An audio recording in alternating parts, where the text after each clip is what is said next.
Hi friends, నేనైతే ఈరోజు carrot halwa చేసేసుకుంటున్నాను.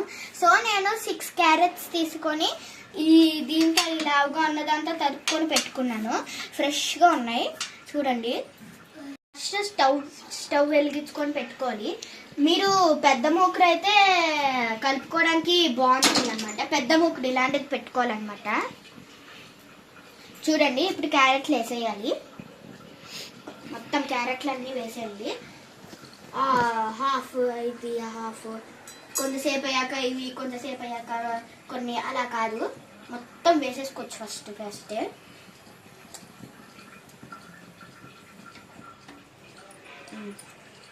ఇలా మేమైతే వేసేసుకున్నాం. క్యారెట్ హల్వా అయితే ఈరోజు చేసేసుకుంటున్నాము. చూడండి, నేను క్యారెట్లు అయితే మొత్తం వేసేసాను. నెయ్యి వేయాలి. నెయ్యి 3 స్పూన్స్ వేసుకోండి, మీ ఇష్టము. నెయ్యి 3 స్పూన్స్ వేసుకోండి. ఎప్పుడు మీరు ఏంటది స్టవ్ సిమ్లో పెట్టుకోవాలన్నమాట. హైలో పెట్టుకుంటే మాడిపోతుంది. 3 స్పూన్స్ నెయ్యి వేసుకోండి. ఇప్పుడైతే 1 కప్పు పాలు పోసుకోండి. ఒకటే 1 కప్పు, ఎక్కువ పోసుకోకండి. మేగడ వేసుకోండి, టేస్ట్ బాగుంటుంది. ఇప్పుడు 1 కప్పు పాలు పోసేసాక కింద పైన కలుపుకొని మూత పెట్టేసుకోవాలి. ఇంకా మూత పెట్టేసుకోవాలి. ఇప్పుడు 5 మినిట్స్ అలా మూత పెట్టుకొని ఉంటే అలా ఉరుకుతూ ఉంటుంది. ఇంకో స్టవ్ మీద మూకుడు పెట్టుకొని 1/2 స్పూన్ నెయ్యి వేయాలన్నమాట. 1/2 స్పూన్ గీ వేయండి. 1/2 స్పూనే, ఎక్కువ వేయకూడదు. బాగా నచ్చుతుంది. తర్వాత మీరు డ్రై ఫ్రూట్స్ ఏవైనా వేసుకోవచ్చండి, కానీ నా దగ్గర కిస్మిస్ ఒకటే అవైలబుల్గా ఉంది. మీరు కావాలంటే బాదం పప్పు, జీడిపప్పు, అన్ని డ్రై ఫ్రూట్స్ వేసుకోవచ్చు అనమాట. సో ఇప్పుడు నేను కిస్మిస్ వేసేసాను.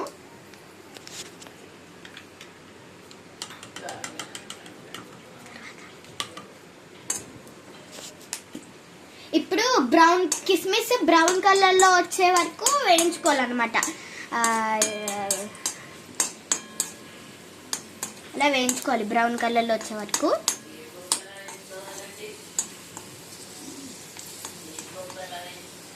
అయిపోయింది. ఇప్పుడు స్టవ్ కట్టేయచ్చు అనమాట.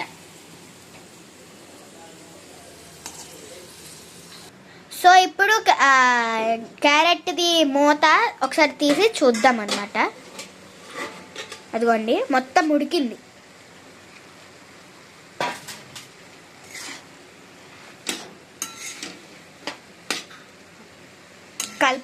కలుపుతున్నారు, కలపాలన్నమాట. ఒకసారి కలుపుకొని మూత తీసి వేయించుకోవాలి. సో ఇప్పుడు కొంచెం ఉడకాలన్నమాట. తర్వాత ఇప్పుడు పాలు పోసేద్దాం మనము. మేగడతో వచ్చేలా పోయండి, బాగుంటుంది. మేగడతో వచ్చేలా పోస్తే 5 యాలకులు తీసుకొని దాని మీద ఇలా తొక్క తీసేసుకొని పొడిగా చేసేసుకోవాలి. మళ్ళీ తొక్క పడితే నోరు దగ్గర చిరాగ్గా ఉంటుంది కదండి. సో మేమైతే ఇది మొత్తం చేసేసుకోవాలి. ఇలాగా క్యారెట్ దాని మీద వేసేసుకోవాలి. సో వేసేసుకున్నాము. ఇప్పుడు కలపాలి.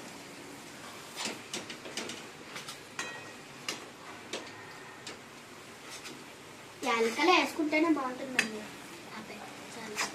ఫస్ట్ అయితే క్యారెట్ ఉడికిపోయింది.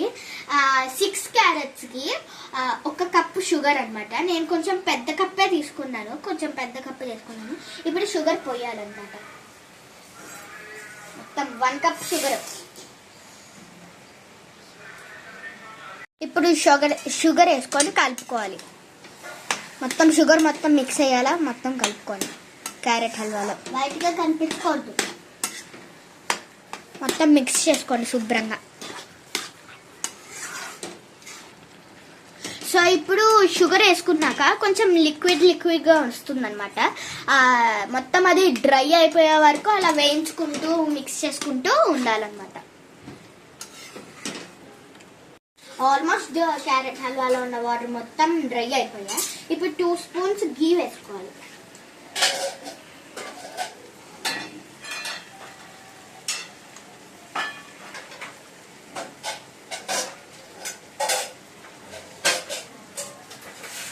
ఇప్పుడు మనం లాస్ట్లో వేయించి పెట్టుకున్న కిస్మిస్ క్యారెట్ హల్వాలో వేసేయాలన్నమాట. తర్వాత మిక్స్ చేసుకోవాలి.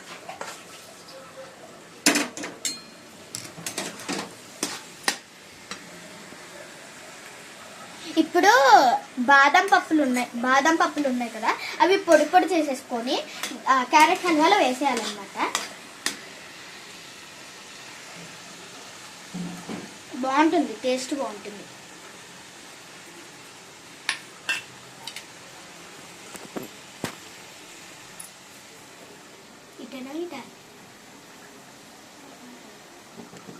పూర్తిగా క్యారెట్ హల్వా అయిపోయింది.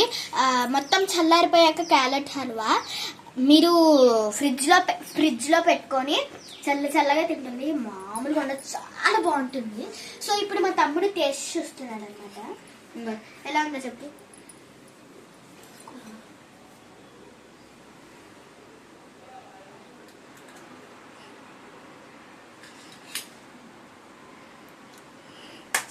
చాలా బాగుంది బాబాయ్.